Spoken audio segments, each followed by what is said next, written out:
নমস্কাৰ। আজি বহুত ঠাণ্ডা। আজি এই নতুন বছৰ 2026 প্ৰথম দিনটোত মই আপোনালোক সকলকে অন্তৰৰ পৰা শুভেচ্ছা জনাইছোঁ। শুভ নৱবৰ্ষ। চাওঁতে চাওঁতে আৰু এটা বছৰ পাৰ হৈ গ'ল।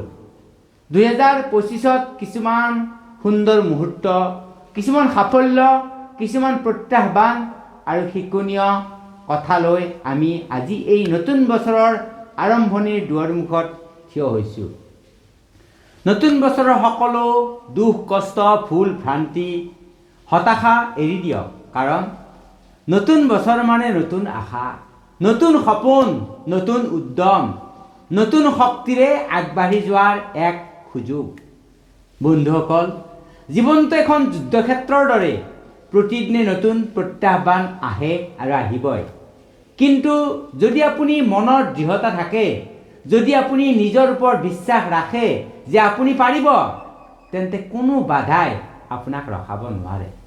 এই নতুন বছৰৰ নিজৰ লক্ষ্য নিৰ্ধাৰণ কৰক, সপোনবোৰ ডাঙৰ কৰক, প্ৰতিদিনে এটা সৰু খোজ দিয়ক। কাৰণ সৰু সৰু খোজবোৰে এদিন আপোনাক আপোনাৰ গন্তব্যস্থানলৈ লৈ যাব।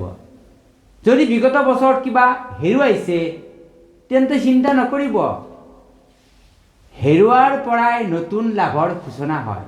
যদি বিফল হৈছে, তেন্তে সেই বিফলতাক শিকনীয় হিচাপে লৈ আকৌ উঠক, আগবাঢ়ক। কাৰণ সফলতাৰ পথত বিফলতা এটা চিৰিৰ দৰে। ই আপোনাক ওপৰলৈ লৈ যাব।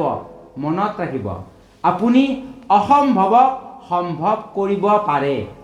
আপুনি সেই শক্তিৰ অধিকাৰী হয় যিয়ে পৰ্বত খলাই দিব পাৰে।